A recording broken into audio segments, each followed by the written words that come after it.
না যা লাগবে না, আমি বিলটা আমাকে ধরাই দেবেন বুঝলেন।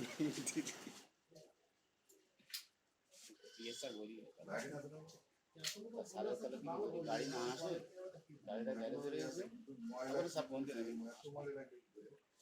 সেরকম। যাও কেন তো বাইন্দে রাখতে হবে। তাহলে কাজ করলে ওই আজকের একটা ফাঁকা মাঠে নিলে ওর সাথে সবজি দিয়ে দেবে। আর এর পরে আসলে তখন খেতে গিয়ে অত ঝামেলা থাকবে না। যেখানে বছরে কয়টা করা হবে, বাইরে থেকে পেলে অসুবিধা হয়। সেখানে দিলে স্টিল দিয়ে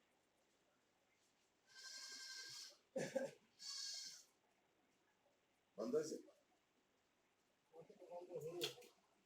স্যার আজকেও বসতে দেরি আছে। রোজ চামড়া না